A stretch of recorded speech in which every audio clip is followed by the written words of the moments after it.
Kia ora, Helen Brahms here coming to you live from Colorado Springs, Colorado. Hope you're all having a super fantastic sparkling tune-up Tuesday. So how was your tune-up Tuesday? Did you invest in yourself to tune the mind up a little bit? Did you, oh hello, you want to say hello? No? Okay. Did you tune up your comfort level and make it a little uncomfortable, get a little squeamish in your seat? And did you get to listen to some big bands from the 30s and the 40s? I mean, there's great music back there. Got to listen to a little bit of it today, but not a lot because when I'm working, the big bands kind of distract me, but they're great for breaks. Had to work on working with some connections today, had a couple of meetings, which were awesome. In fact, one meeting just finished like a few minutes ago. It was supposed to be an hour-long meeting. It went almost 2 hours. But it was okay because it was lots of great information. It was a training video. It was a great information. And then I spent some day working on a plan since I have to be out of here tomorrow. So working on a plan on where to go next, what to do, and all of that sort of stuff, and start thinking about heading back towards California. And we're working on a plan. Let's just put it that way. Anything solidified yet? Absolutely not. Where am I going tomorrow? No clue. Still working on that. And then tonight's genealogy question comes from Jeff, and Jeff wants to know how long it takes to research your family tree. Well, that depends. Okay, so my dog just bounced her ball into her food bowl. You very clever puppy. Usually I get it in the water bowl. So Jeff wants to know how long does it take to research your family tree? Well, that depends on how far back you want to go. For example, I've been doing this over 30 years. My family tree has about 7,700 people in there, and that's been 30 years of research. And there's still some people that I have to go back every now and again, and I go looking for them again. So there's some people that I'm still researching records and stuff on, like for example, my third great grandfather on my father's mother's side.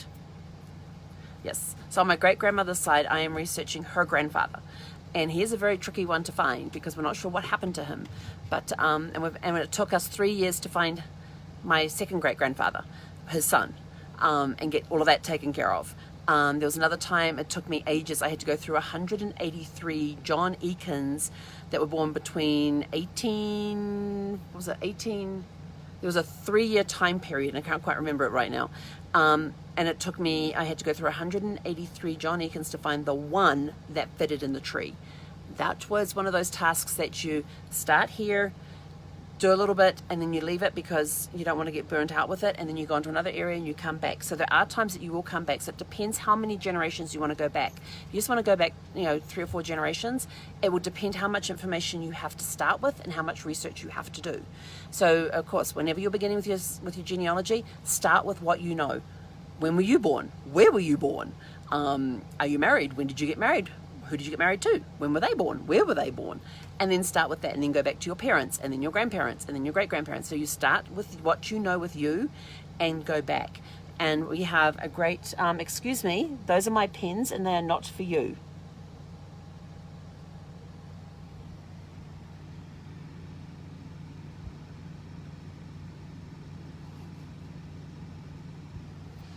She actually destroyed one of my multicolored pens, a yellow highlighter, and a mechanical pencil the other day. So I have to hide them when I leave the RV and leave her in here. But anyway, back to we actually have a list of questions of starting questions that you can, when you go and interview family members. So that you always start with what you know, go with your parents, then your grandparents, and interview other family members as well for information that they know and stuff on their family. Because sometimes you've got to go through the siblings to find the parents, because you may not be able to find your direct ancestors' parents, but if you know who their siblings were and you find their records, you can find information on their records that will help you go continue up your ancestry line. So it really depends. It can be anywhere from, and this is doing the research the right way. Some people will get on on Ancestry and sites like that, like MyHeritage, Ancestry, Family Search, and all of that, and they start typing in the basic information. All of a sudden, you see these little green leaves pop up, or hints and tips pop up, and it's like, oh, there's my relative, and they just plug it in the tree without researching it. You have to research the information that you're finding, and you have to write down the source of the information you are finding, because it may not be the right person. Remember, 183 John Eakins I had to go through to find the one that fitted in my tree. And there was a lot of research hours on that. Some people do it as a hobby, and it can take them many years. 30 plus years, 7,700 people in one tree. That doesn't count all the other trees that I have worked on for people. Some of them, I've got one that I just finished, and it was just going back to the great-grandparents. That's all they wanted to go back to. So got that taken care of. Because they knew who their parents were.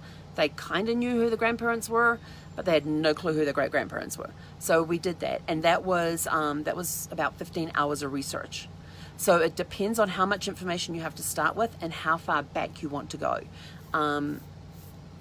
You know, and then you may have to go back and find more information as well. So it is a very time-consuming researching family trees can be very time-consuming, and you have to find the records, and especially if you want to get birth, deaths, and marriage certificates.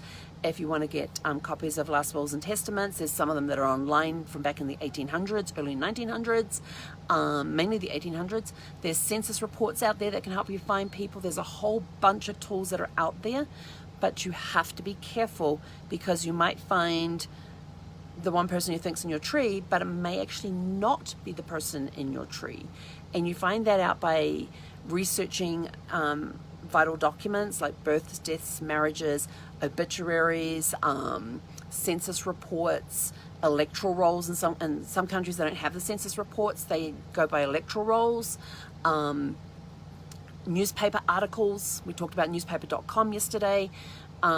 So there's some of those records that you can go through to help fill in the blanks on the person, to say, oh yeah, that's it. And also interviewing family members as well. So when you're interviewing family members, there's a whole slew of questions that you can ask them to help with your research and stuff.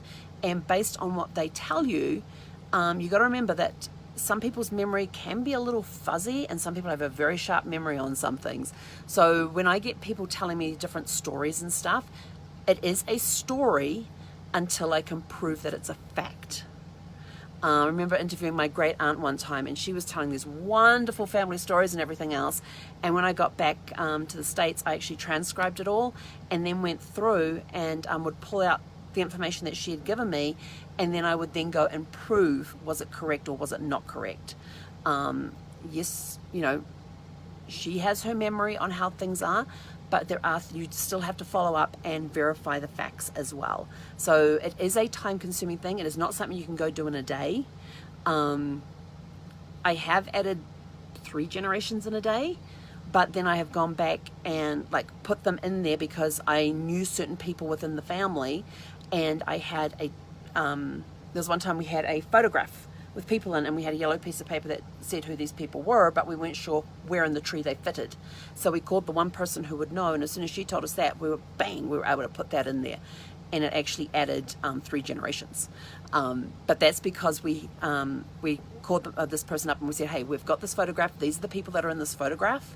Who are they? Where do they fit into the tree? She told us, bam, we got them all in there, because in that picture there was it was a 3-generation photograph with a whole bunch of family members. So we were easily able to then go and put them all in there.